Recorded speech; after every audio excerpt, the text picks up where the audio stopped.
membaca firman Tuhan ini yang Tuhan pesan.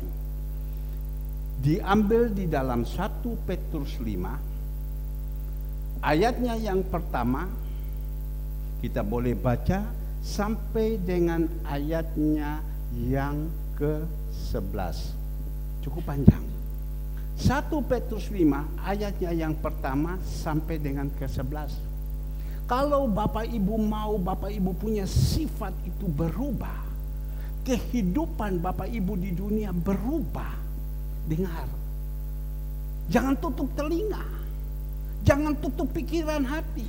Dengar, renungkan dan lakukan ini. Tapi kalau Bapak Ibu mengatakan, percuma, tidak ada guna, ya terjadi apa yang dapat di dalam iman kita.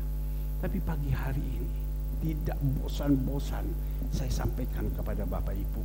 Mari kita sama-sama membaca di dalam ayatnya yang pertama. Gembalakanlah, 1 Petrus 5 ayat pertama, perikop di sini. Gembalakanlah kawanan domba Allah. Aku menasihatkan para penatua di antara kamu. Aku sebagai teman penatua dan saksi penderitaan Kristus, yang juga akan mendapatkan bagian dalam kemuliaan yang akan dinyatakan kelak. Gembalakanlah kawanan domba Allah yang ada padamu, jangan dengan paksa tetapi dengan sukarela, sesuai dengan kehendak Allah. Dan jangan karena mau mencari keuntungan tetapi dengan pengabdian diri. Jangan kamu berbuat seolah-olah kamu mau memerintah atas mereka yang dipercayakan kepadanya, tetapi hendaklah kamu menjadi teladan bagi kawanan domba itu. 4, maka kamu apabila gembala agung datang, kamu akan menerima mahkota kemuliaan yang tidak dapat layu.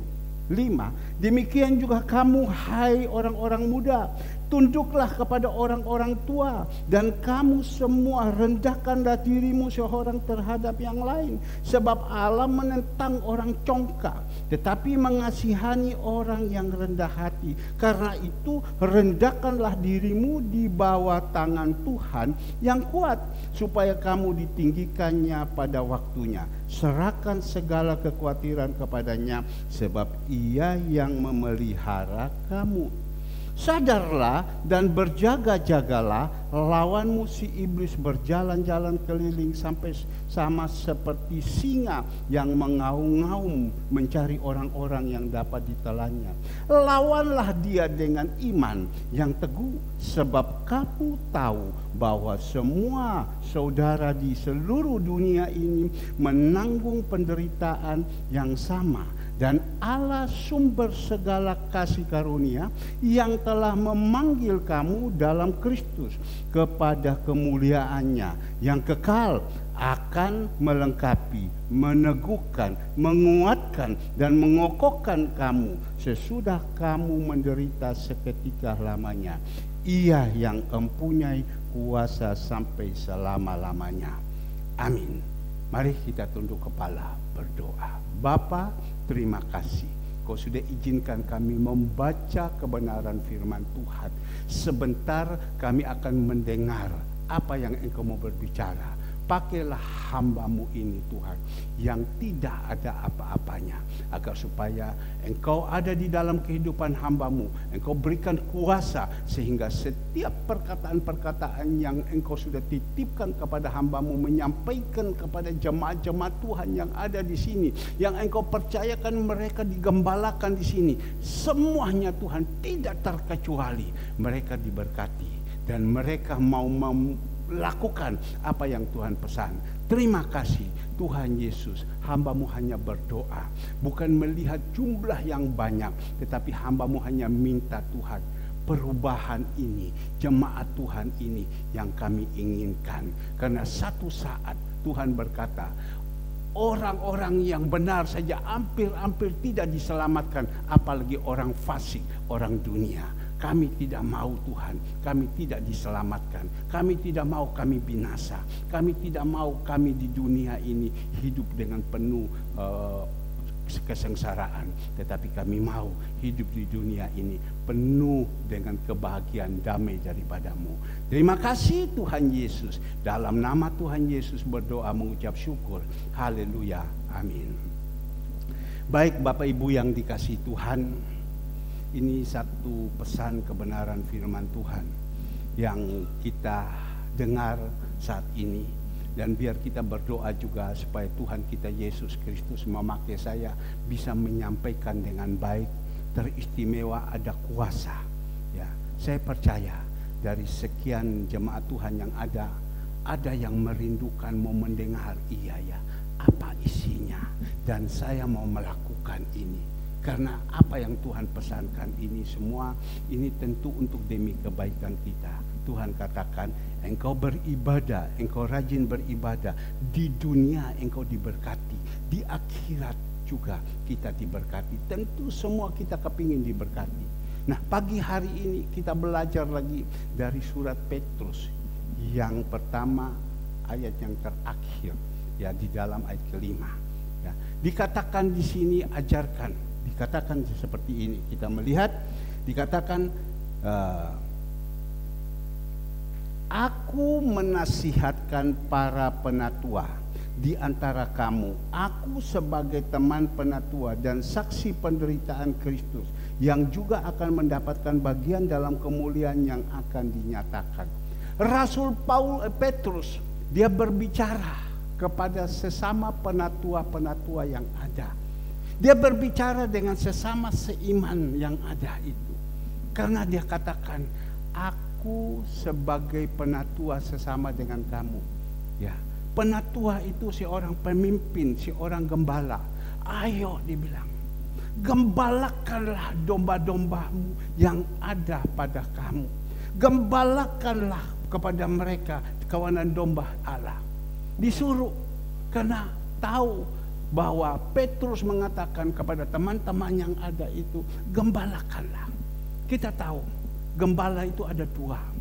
Ada gembala agung dan ada gembala upahan. Coba kita lihat Yohanes 10 ayatnya yang ke-10. Tolong dikeluarkan. Yohanes 10 ayatnya yang ke-10. Agak cepat sedikit.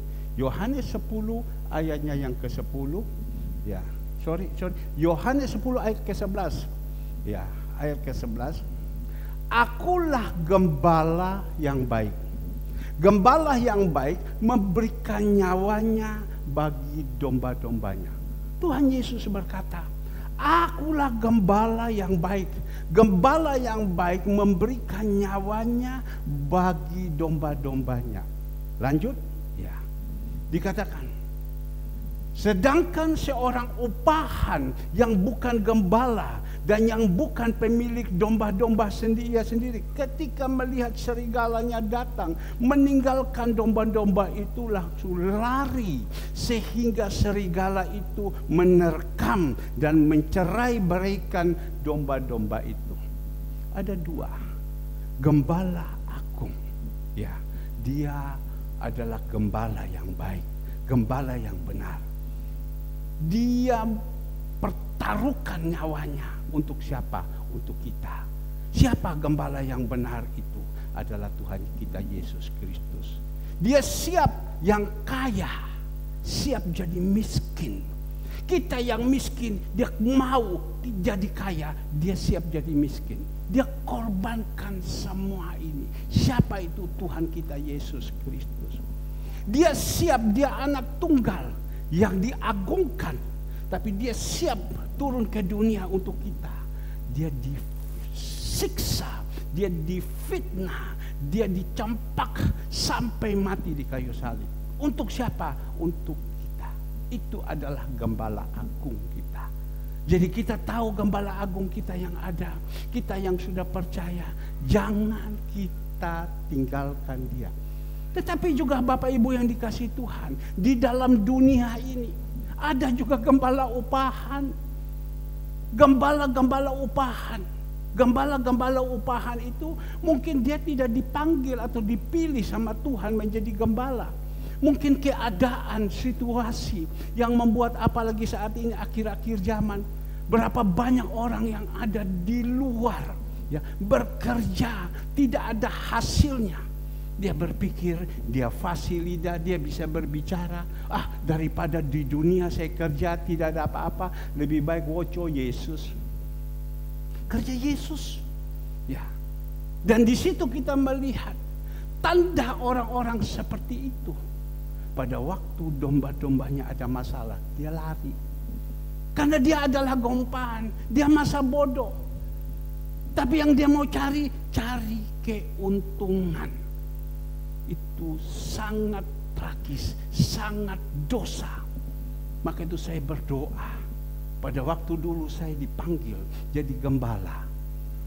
Saudara-saudara tanya sama saya, ini dia habis semua. Tapi sekarang dia jadi hamba Tuhan.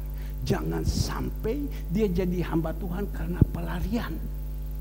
Sekali lagi, jangan sampai dia jadi hamba Tuhan karena pelarian. Kerjaan sudah tidak ada, tidak bisa memberikan makan, minum kepada anak-anaknya, dia lari menjadi hamba Tuhan. Jangan sampai itu. Memang benar, mereka katakan seperti itu, jangan sampai. Tapi saya tidak sadar, saya kok bisa dipanggil Tuhan menjadi hamba Tuhan. Tetapi puji Tuhan, 27 tahun, 28 tahun. Gereja ini berdiri, barusan kita memperingati 25 tahun. Tapi sebelumnya 26 tahun, 27 tahun Tuhan sudah panggil saya. Sampai saat ini saya masih tetap setia. Berarti saya ini bukan gembala upahan. Saya masih tetap setia dalam keadaan baik dan tidak baik. Saya masih tetap setia, meskipun tunjangan-tunjangan segala yang ada tidak bisa memungkinkan di dalam kehidupan saya. Saya tetap setia. Jadi kita bisa melihat atau bisa membedakan ini gembala upahan atau gembala benar. Saya merenungkan juga pada waktu COVID. Pada waktu COVID saya melihat ada berapa banyak gembala-gembala yang jatuh berguguran. Ya, memang secara akal pikiran tidak ada pemasukan. Mau makan apa? Ya, mau makan apa? Terpaksa mereka ambil satu jalan, jual nasi. Tidak salah. Jual nasi bungkus, jual makanan di pinggir jalan, tidak salah. Kau tidak bekerja, jangan kau makan. Tetapi kalau orang yang sudah dipilih sama Tuhan, meskipun situasi tidak memungkinkan, tapi kalau Tuhan sudah menyertai, menjaga dan melindungi, tidak ada yang mustahil. Dan saya melihat pada waktu COVID, Tuhan bawa di dalam kehidupan kami, keluarga, begitu luar biasa. Tidak merasakan ada kesusahan-kesusahan. Karena apa? Tuhan kita Yesus Kristus menyertai kita. Maka itu ada beda sekali upahan dan yang benar-benar pilihan daripada Tuhan. Kita tahu di dalam Alkitab anak daripada Isai ya untuk menggantikan Saul.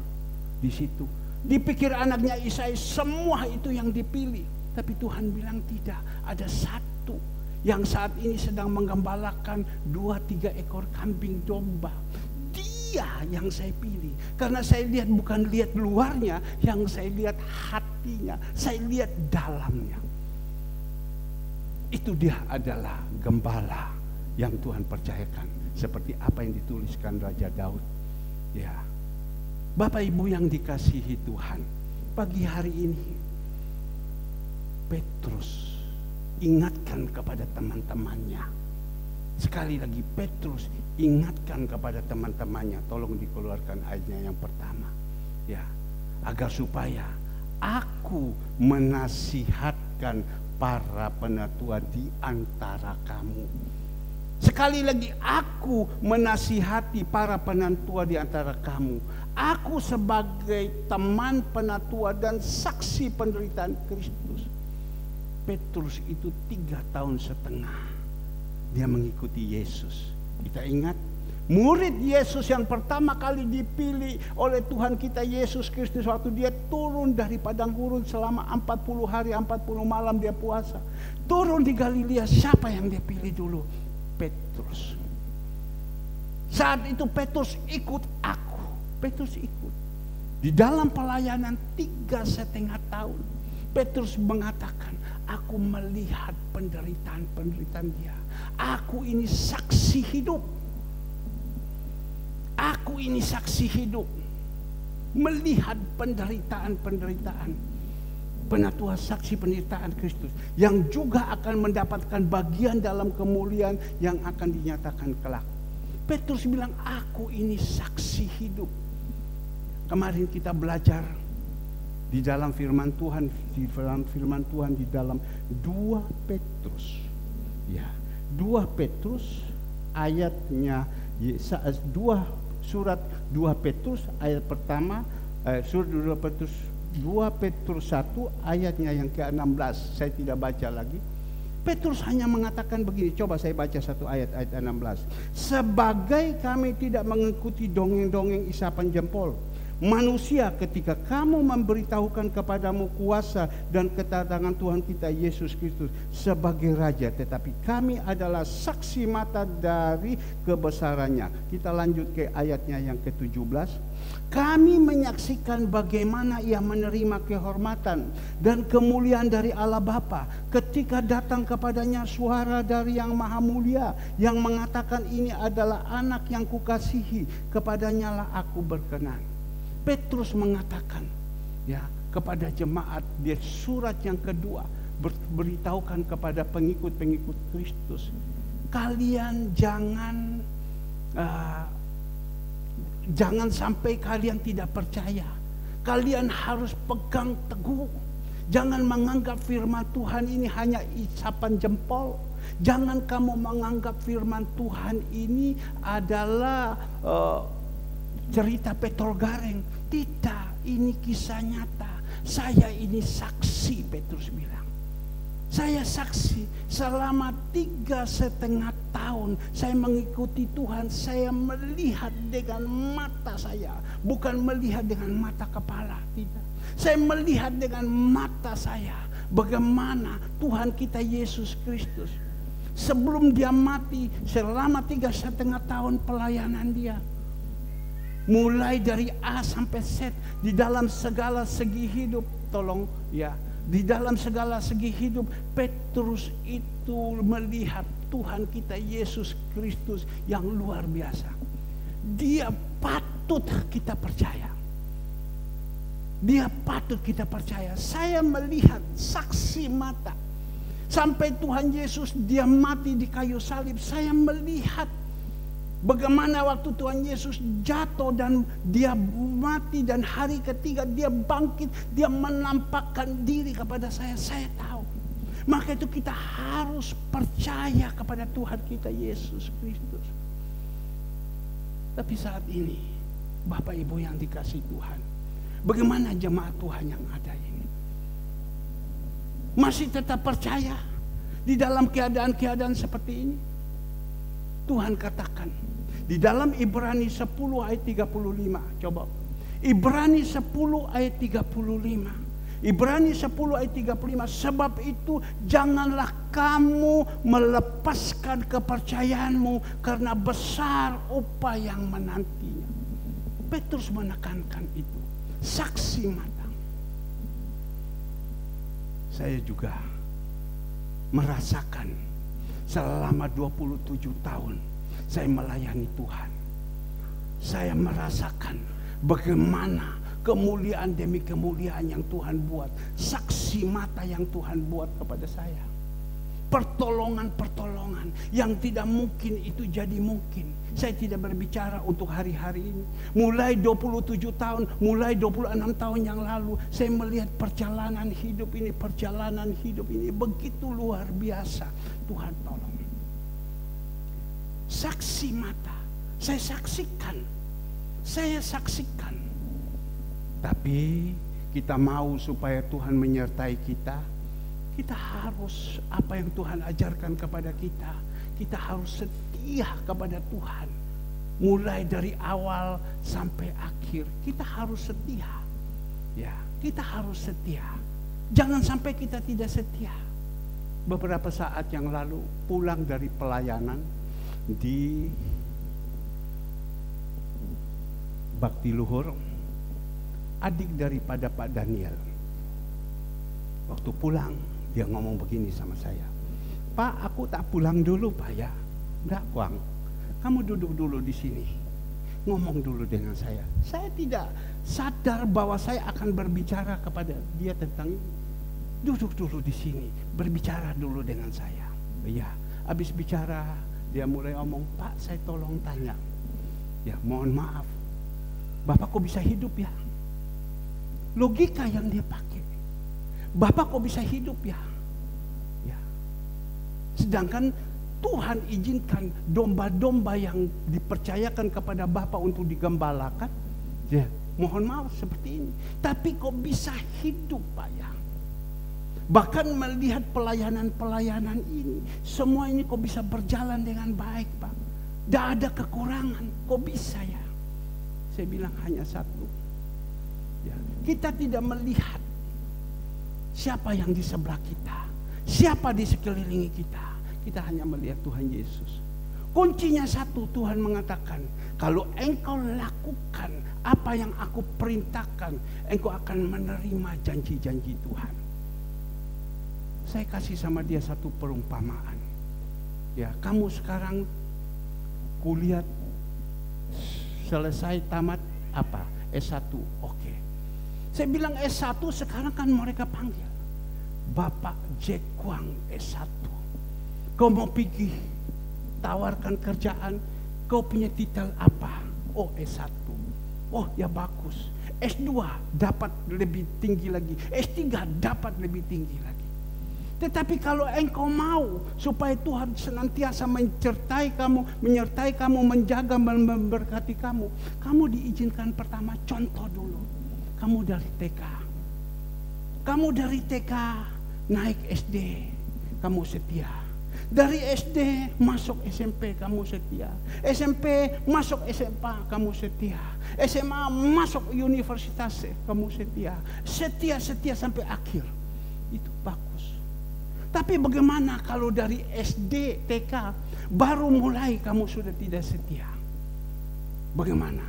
Atau kamu setia TK, kamu masuk SD, kamu setia.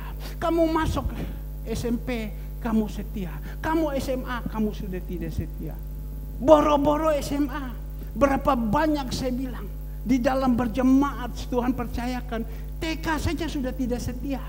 Atau SD saja sudah tidak setia. Mana kita bisa mendapatkan S1? Mana kita bisa mendapatkan S2?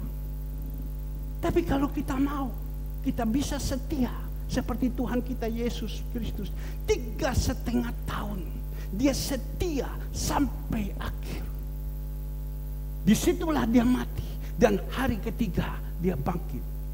Dia lakukan semua apa yang menjadi tantangan-tantangan. Setia. Kita melihat, saya bilang Yusuf 17 tahun dia setia. Kan Tuhan janjikan semua. Saudara-saudaramu akan tunduk. Bahkan bukan saudara-saudaramu, papa mamamu akan tunduk.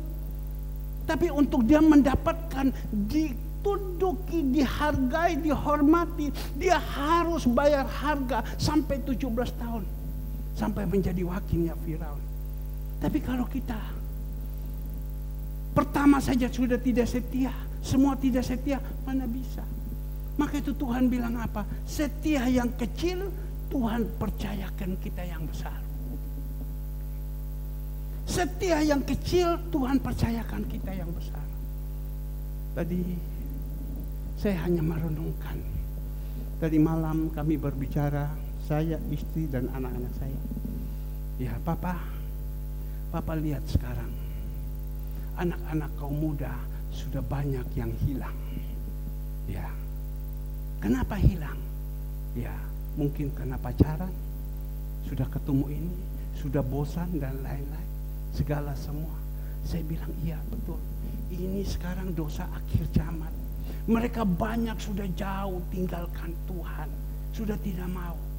Bagaimana mereka bisa mendapatkan janji-janji Tuhan?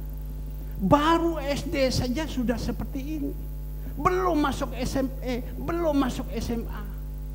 Tapi kalau kita jadi orang bisa setia sampai akhir, itu yang Tuhan mau. Nah pagi hari ini kita belajar. Saya katakan kepada adiknya Pak Daniel, saya ngomong kepada dia, kalau engkau mau melihat saya ini saksi hidup, Saya setia sama Tuhan sampai saat ini. Berdoa saya tetap kuat. Karena apa? Saya menerima janji Tuhan. Saya menerima janji Tuhan. Saya percaya nubuat-nubuat yang Tuhan janjikan atau visi misi yang Tuhan tanamkan itu pasti terwujud. Tadi Tuhan ingatkan saya, Tuhan kuatkan. Pada waktu sebelum saya ambil alih ini gereja, saya sudah ambil alih, Tuhan izinkan. Dan Tuhan katakan, saya mendapatkan satu penglihatan di Israel. Gereja ini akan menjadi besar. Ya. Dan Tuhan akan memberikan mujizat-mujizat yang begitu luar biasa. Tapi kenapa? Jiwa-jiwa ini tambah hari bukan tambah banyak. Tambah hari ini tambah mundur. Tambah hari tambah hilang. Kenapa?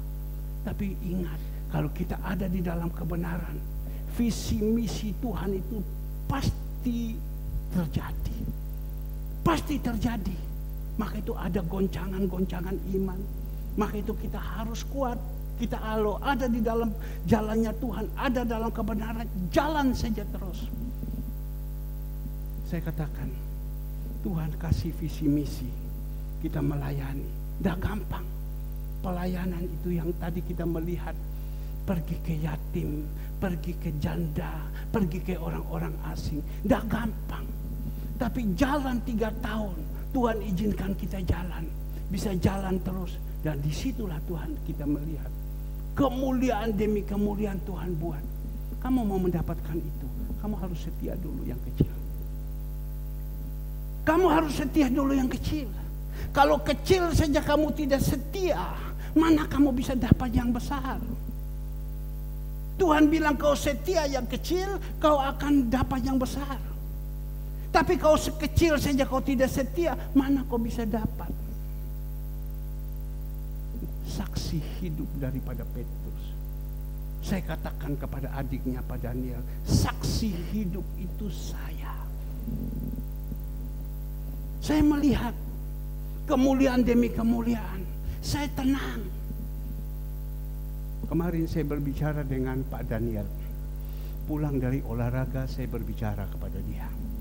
Saya memberikan kekuatan. Ya, Pak Daniel, kamu bersyukur kepada Tuhan ya. Saya tidak tahu. Tapi saya melihat kamu ini hidupnya tenang. Sekali lagi, saya melihat kamu hidup ini tenang. Iya Pak, kenapa Pak? Secara manusia, banyak orang sekarang ini ya, hidup ini bingung. Keadaan seperti ini kacau. Ekonomi kacau. Bagaimana? Pasti ada persungutan-persungutan, marah dan lain-lain segala semua.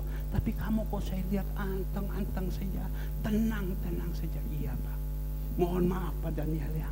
Saya bilang, kamu tidak bekerja, kamu sakit.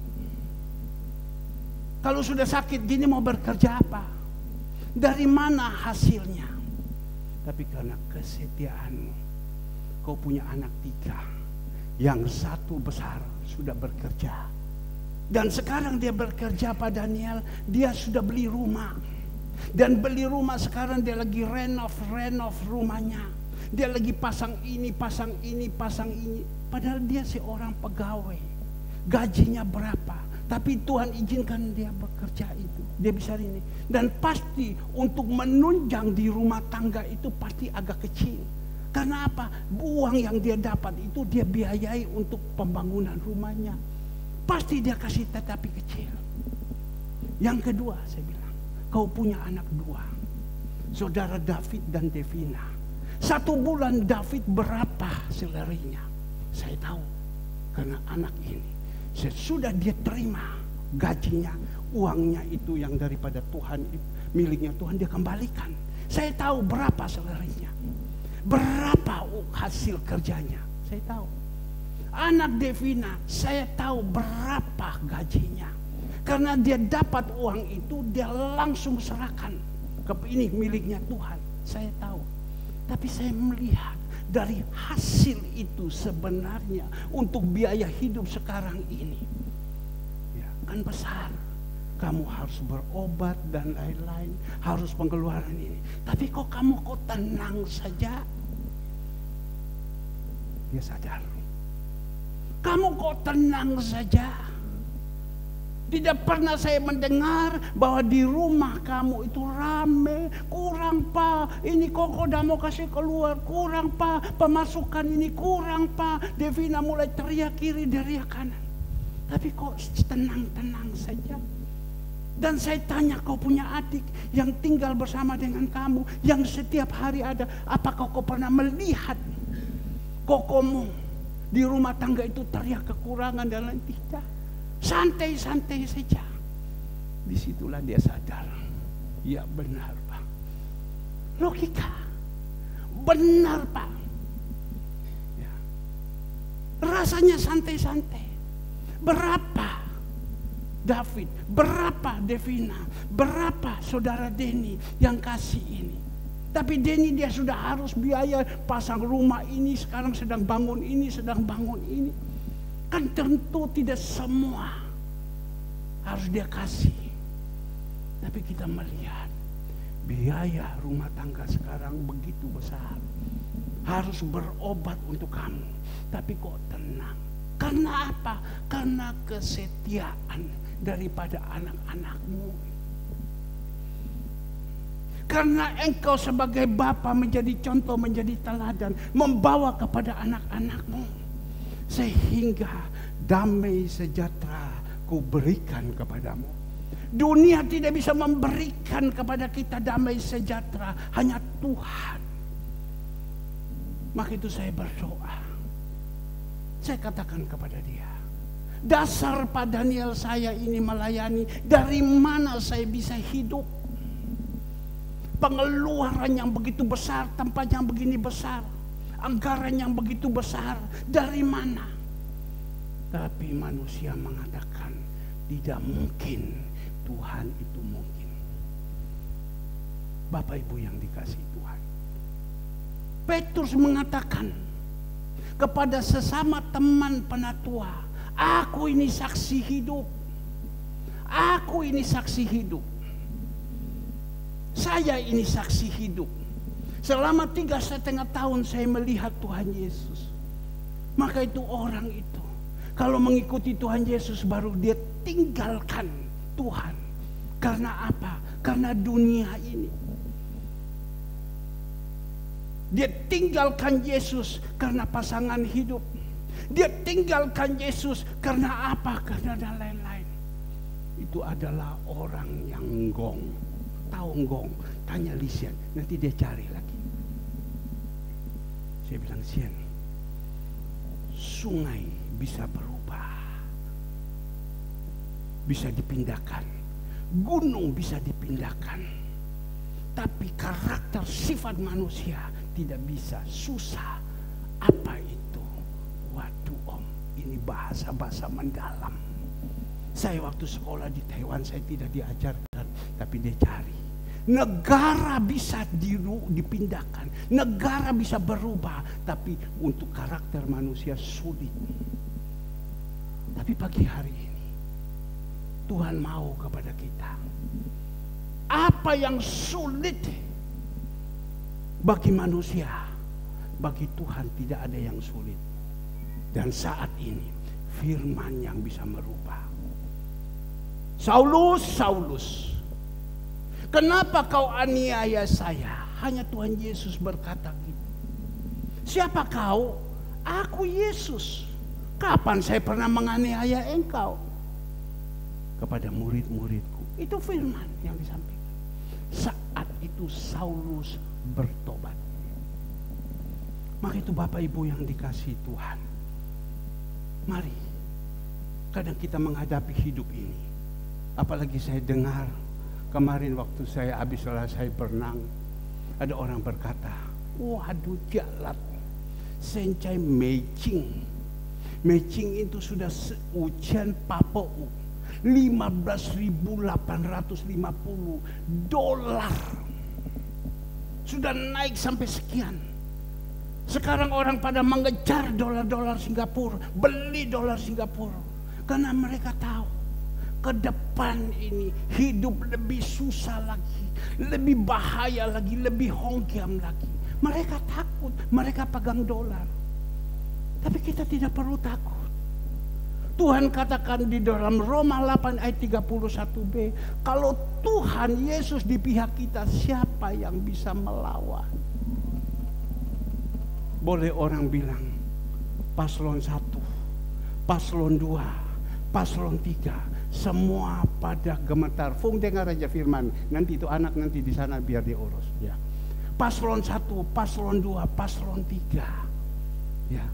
Kita harus pilih ini, kalau tidak bagaimana? Sudah saya bilang, semua baik.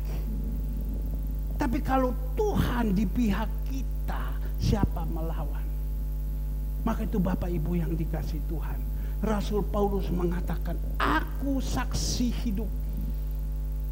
Petrus mengatakan, aku saksi hidup. Maka itu kita belajar Bapak Ibu, apa yang dituliskan di sini. Penatua penderitaan Kristus yang juga akan mendapatkan bagian dalam kemuliaan yang akan dinyatakan kelak. Ayatnya yang kedua, Petrus mengatakan kepada sesama penatua yang ada, gembalakanlah kawanan domba Allah yang ada padamu. Gembalakanlah kawanan domba Allah yang ada padamu. Coba kita ambil yang sehari-hari punya, tolong.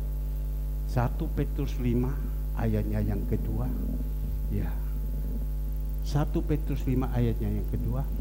Supaya kalian mengembalakan kawanan domba Allah yang diserahkan Allah kepadamu. Jadi saya terlalu yakin kalau jemaat-jemaat Tuhan yang datang di sini, Ibu Cu sudah berapa belas tahun, ya. Bapak Daniel sudah berapa belas tahun, Pak Agus sudah berapa belas tahun, ya. Saudara Alfred sudah berapa tahun plus istrinya. Semua kita yang ada di sini, ibu-ibu yang ada semua di sini yang setia-setia, saya percaya ini Bapak Ibu ini dititipkan sama Tuhan untuk digembalakan di tempat ini. Saudara Hengki dan Ivon bersama anaknya, orang tuanya, dipercayakan, dititipkan di tempat ini. Saya percayakan Ibu Retno dititipkan di tempat ini. Gembalakan kepada mereka ini. Ya. Tandanya apa? Kalau orang yang dititipkan itu dia bertumbuh rohaninya. Dia bertumbuh rohaninya. Saudara Eksan itu percaya. Mereka dulu belum kenal Yesus. Pada waktu saya pergi ke rumahnya, Leoni lagi duduk di bawah pintu. Anak-anaknya masih kecil. Saya percaya Tuhan percayakan untuk digembalakan di tempat ini. Maka itu kalau dipercayakan gembalakan tempat ini, apa kan di firman Tuhan bilang, gembalakanlah mereka, ya, gembalakan mereka, jangan dengan paksa atau dengan sukarela. Gembalakan, karena domba-domba yang ada ini kita gembalakan, kita gembalakan. Jangan kepingin domba-domba orang yang kita gembalakan. Ada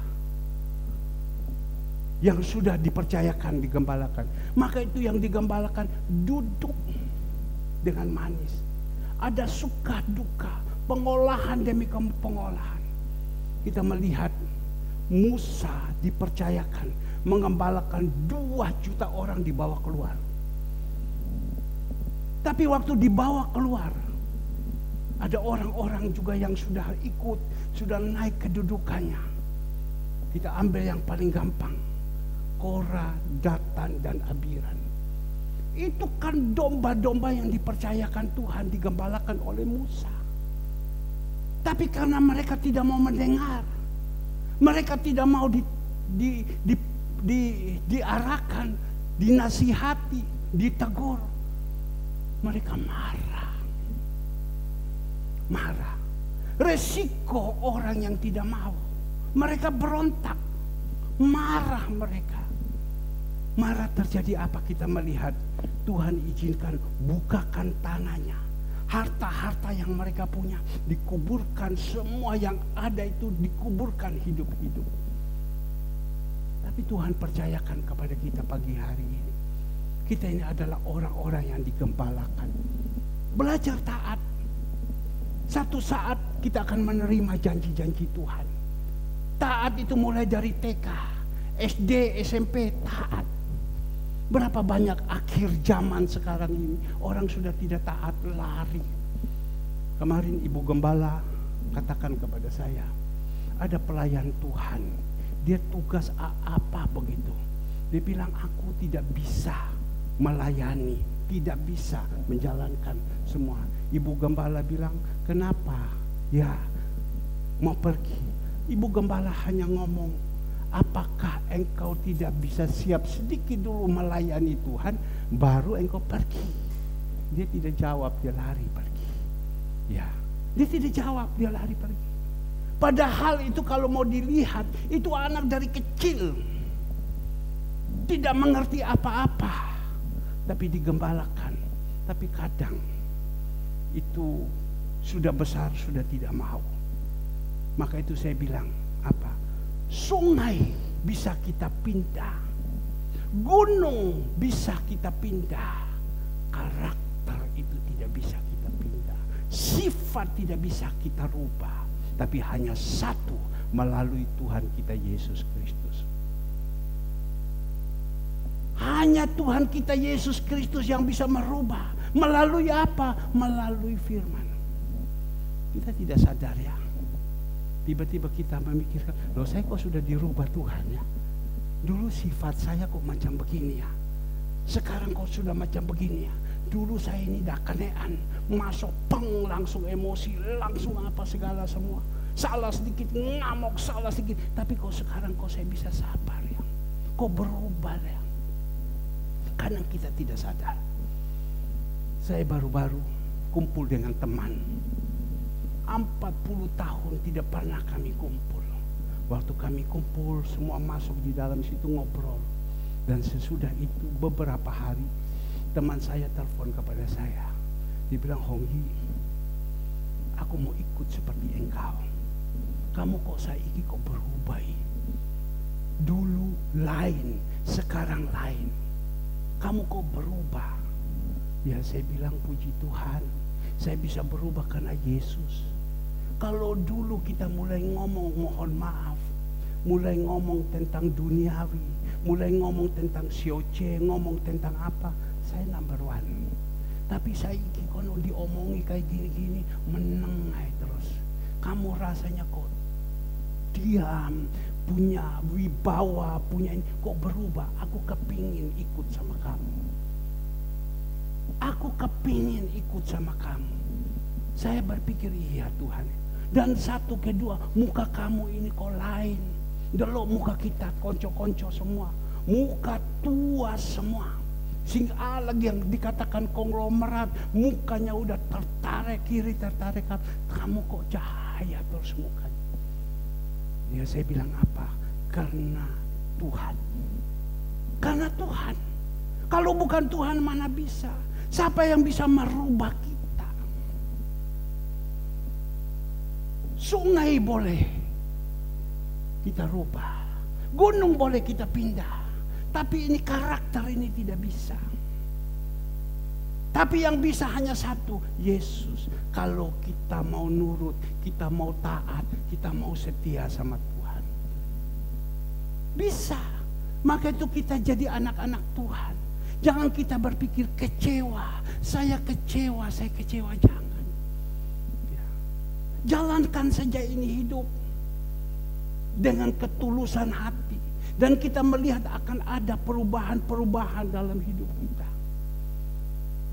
Bapak Ibu yang dikasihi Tuhan, Rasul Petrus mengatakan kembali lagi di dalam ayatnya yang kedua, gembalakanlah kawanan domba Allah yang ada padamu. Ya. Jangan dengan paksa. Terjemahkan sehari-hari lebih baik. Terjemahan sehari-hari dia katakan di sini, supaya kalian mengembalakan kawanan domba Allah yang diserahkan Allah kepadamu, gembalakan mereka dengan senang hati. Gembalakan, Petrus bilang kepada sesama penatua, sesama gembala, dengan senang hati. Petrus bilang kepada Herman, Herman kau gembalakan dengan senang hati. Kita ini kadang manusia, masih kedagingan. Kadang melihat jemaat, kok dah berubah. Macam begini, malas, becek, jengkel. Sudahlah. Ya.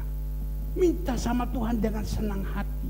Maka itu ada firman Tuhan mengatakan Ibrani 13 ayat 17.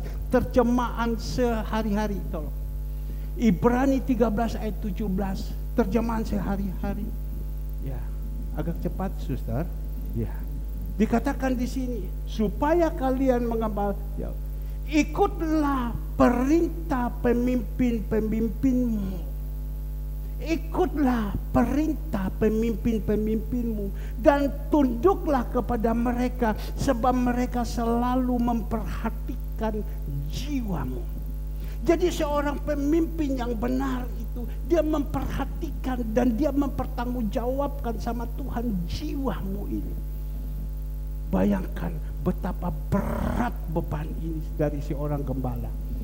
Jiwamu. Dan mereka harus bertanggung jawab kepada Allah. Kalau kalian taat kepada mereka, mereka dapat bekerja dengan apa? Senang hati.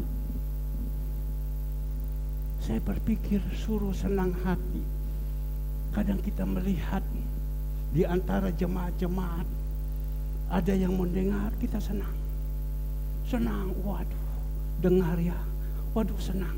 Tapi kalau sudah tidak mau dengar, waduh sakit hati. Kadang kita telepon saja tidak mau angkat. Telepon saja tidak mau angkat. Masa dah pernah tahu bahwa kita telepon? Telepon saja tidak mau angkat. Mana bisa senang hati? Rasanya waduh orang ini kok tidak menghargai ya. Telepon saja tidak mau angkat. Ya mereka katakan, ya saya silent, saya ini. Ya benar. Tapi waktu silent, habis selesai silent, waktu bangun kan pasti lihat. Oh, pendeta kita, pemimpin kita ada telepon. Ya. Tapi dah mau angkat. Mana bisa dengan senang hati. Maka Rasul Paulus di firman Tuhan katakan kepada pemimpinmu, kalau kau dengar semua, dia bisa senang hati. Kalau senang hati dia bisa teriak kepada Bapa di surga, haleluya, puji Tuhan, si A ini membuat kita ini senang hati. Karena apa? Waktu kita omong kepada dia, kita nasihati kepada dia, dia mau dengar, kita hubungi, dia mau berbicara dengan baik. Ada manusia karakter kalau dihubungi tidak pernah mau. Dikatakan di sini, memperhatikan jiwamu, dan mereka harus bertanggung jawab kepada Allah. Mereka harus bertanggung jawab kepada Allah. Kalau kalian taat kepada mereka, mereka dapat bekerja dengan senang hati. Kalau diomongi, ayo tugas yuk dijalankan, ya dengan senang hati, ya senang. Orang kalau kita pemimpin senang hati, maka itu Tuhan katakan jangan kau mengusik orang yang diurapi. Kalau kau mengusik orang yang diurapi kan dia punya hati kan tidak enak. Dia menggerutu sama Tuhan, dia menggerutu sama Tuhan. Kau menanggung akibat. Tapi kalau kau taat, dia senang hati. Senang hati. Saya ambil satu contoh. Saya berdoa supaya di sini tidak seperti itu. Mumpung saya ingat, ada 3 kesaksian ini. Ada satu teman, bukan jemaat, dia punya kesulitan luar biasa. Hutangnya begitu banyak dan mau disita sama bank, jaminan toko. Jadi datang dia kepada saya. Tujuannya apa? Kok baik, setiap pagi kontak, puji Tuhan dan lain-lain semua. Ujung-ujung datang bersama istri. Kami mau ketemu dengan engkau. Datang sampai di sini berbicara, ujungnya mau minta pinjam uang. Saya bilang, saya mau bilang tidak ada uang, ini orang-orang ini. Saya bilang, ya tidak bisa. Saya bilang, ini kalau ada uang pun semua diatur oleh gereja. Kita harus punya hikmat. Kalau kita bilang saya tidak punya uang, orang dunia menilainya bagaimana? Ya sudah singkat cerita, ayo makan yuk, makan. Saya ajak sama dia makan. Waktu makan dia katakan kepada saya, Pak, tak habisi semua ya, makan tidak apa-apa.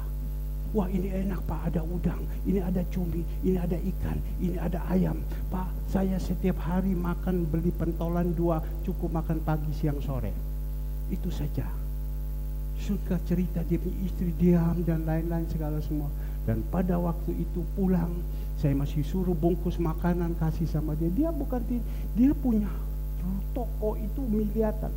Singkat cerita, tiap hari saya berdoa dia. Singkat cerita, tokonya laku. Ya laku, ya sudah. Dia lapor sama saya, Yi, toko laku. Oh puji Tuhan. Dia WA. Saya kan mau kepingin cari tahu. Bukan mau minta komisi, tidak.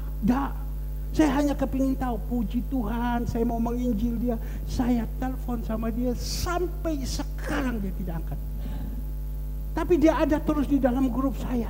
Dia sering, saya telepon dan saya WA sama dia, kenapa saya telepon kau tidak mau angkat? Sampai sekarang tidak mau angkat.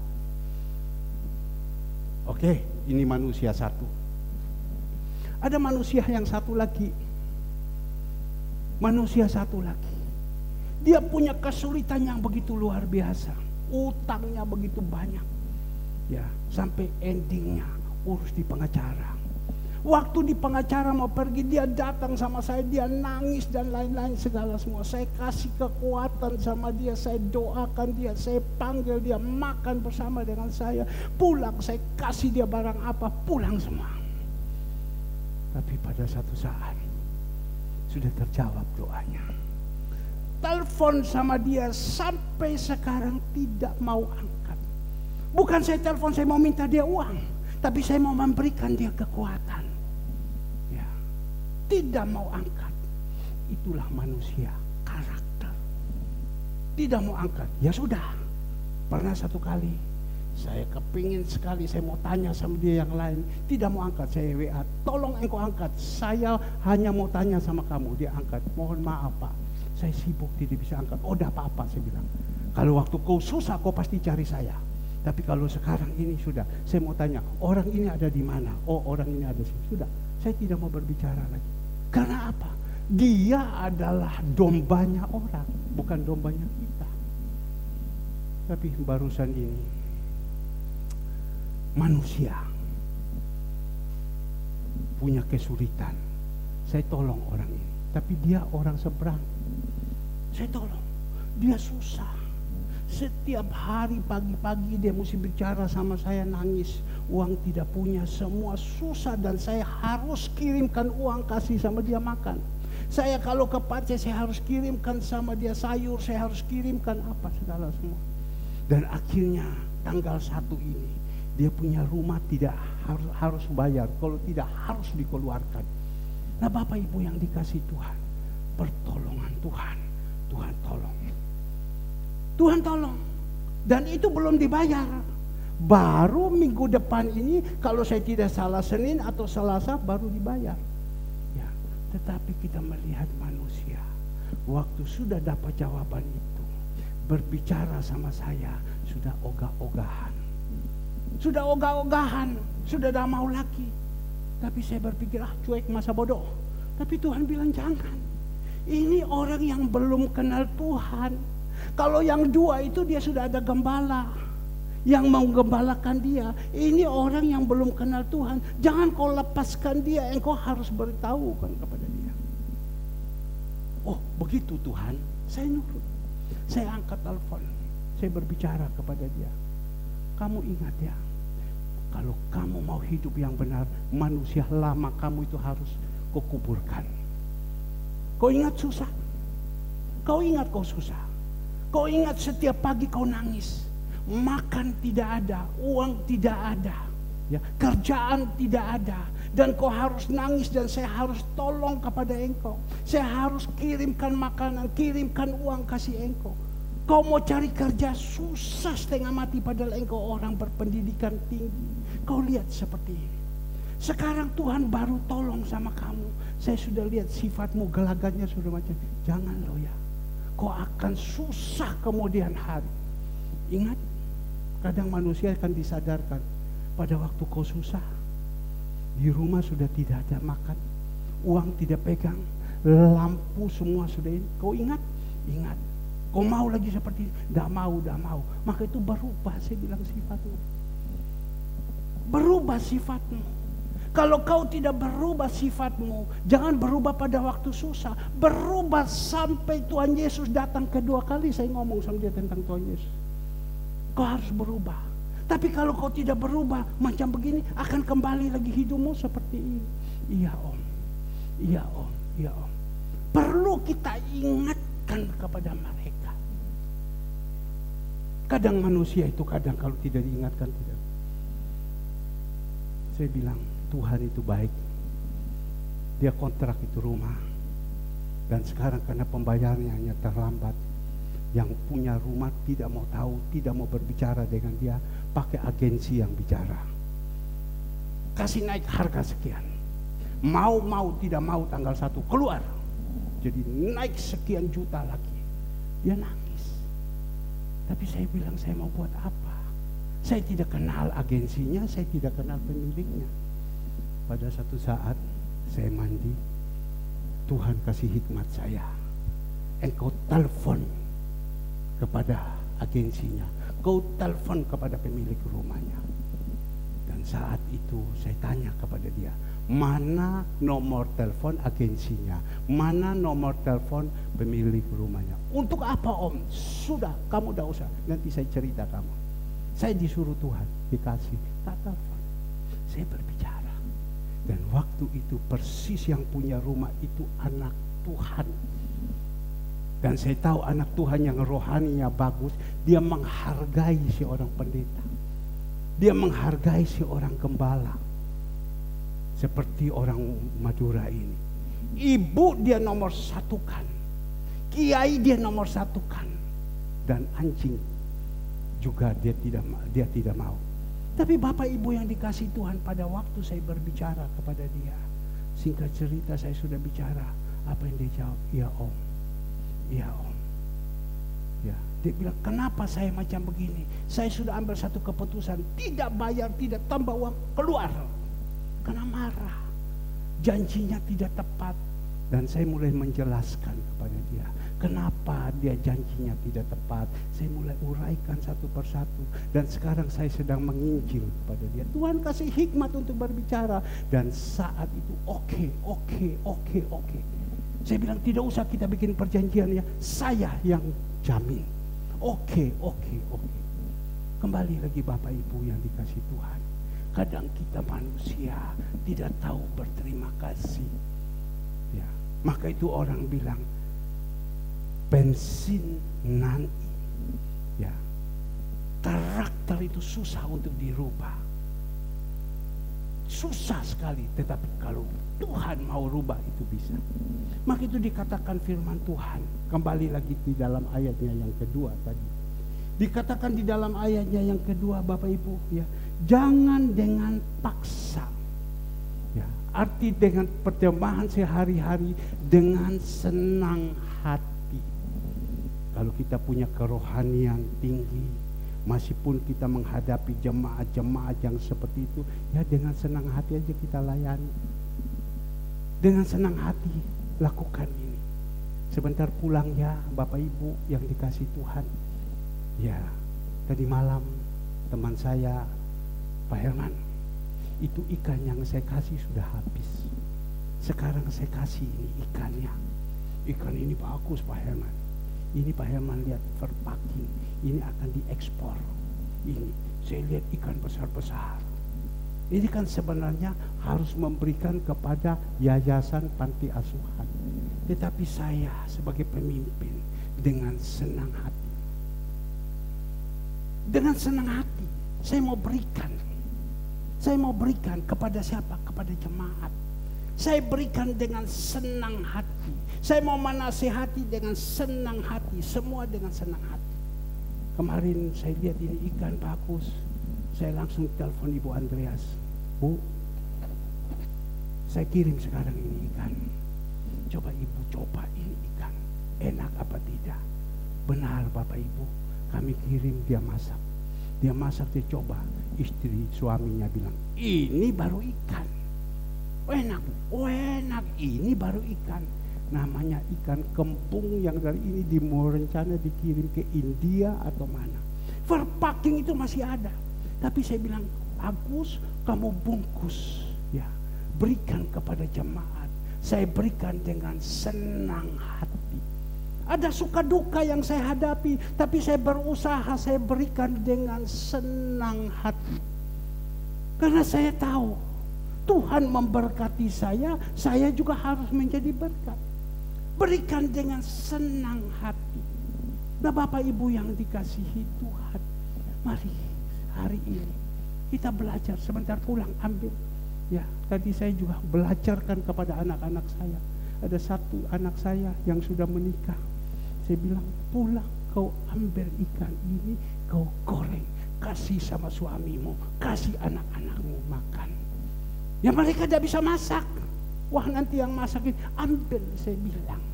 Kamu masak, kamu harus belajar. Sebab zaman sekarang, kita tidak didik ini anak-anak ini bagaimana. Lakukan dengan senang hati.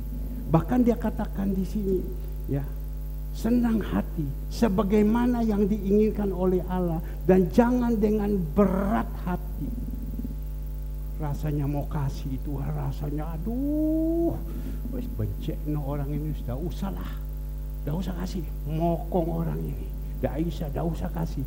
Berat hati tidak, berikan dengan senang hati. Saya bersyukur anak saya Ina,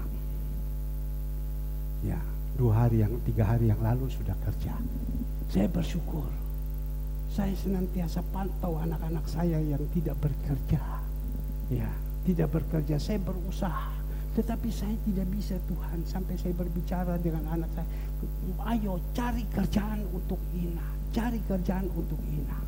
Ternyata Bapak Ibu, waktu saya ketemu dengan teman saya ngomong, teman saya bilang tolong bikin CV.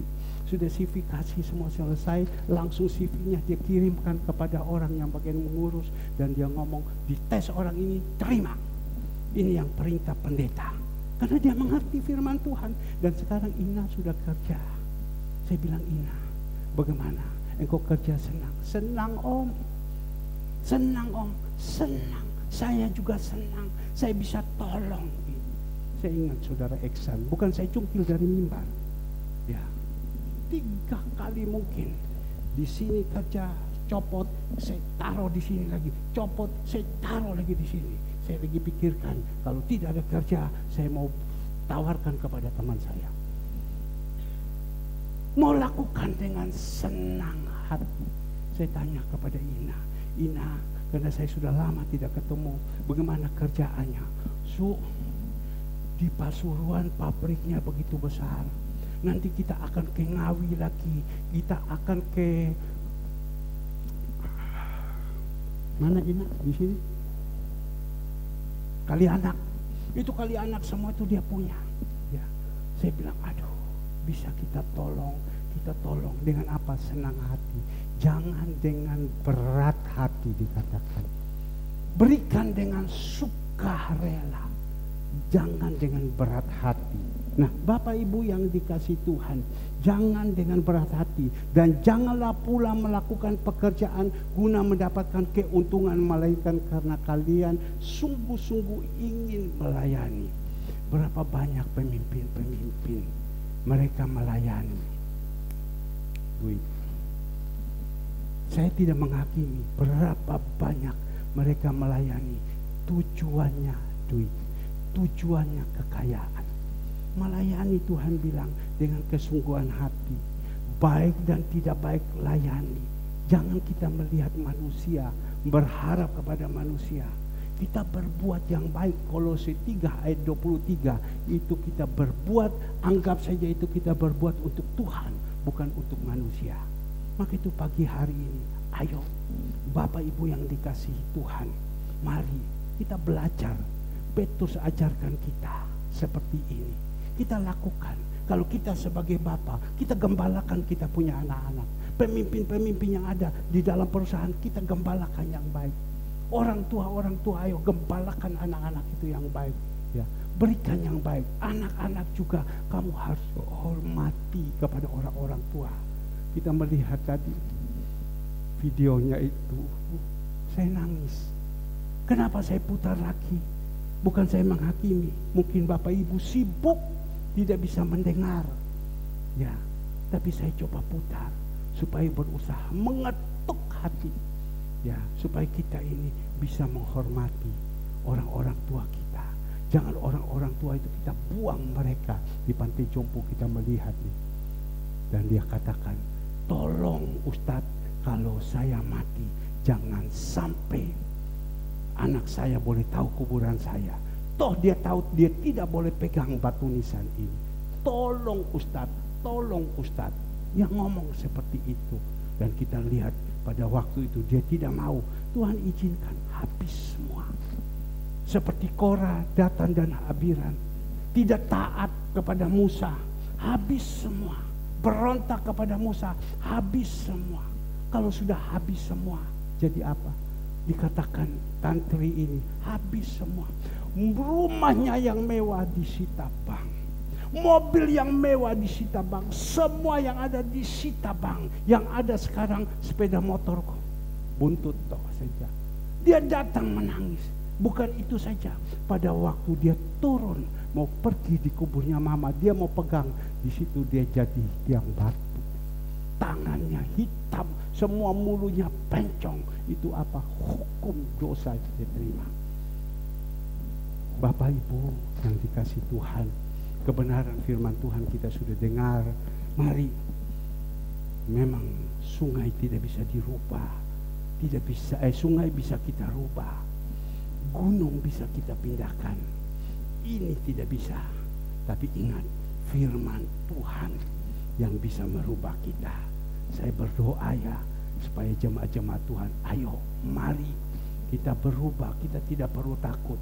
Ya, Tuhan sudah janjikan semua ke dalam kehidupan kita, dan kita akan mendapatkan kemuliaan demi kemuliaan. Saya minta pemusik singer sudah selesai. Nanti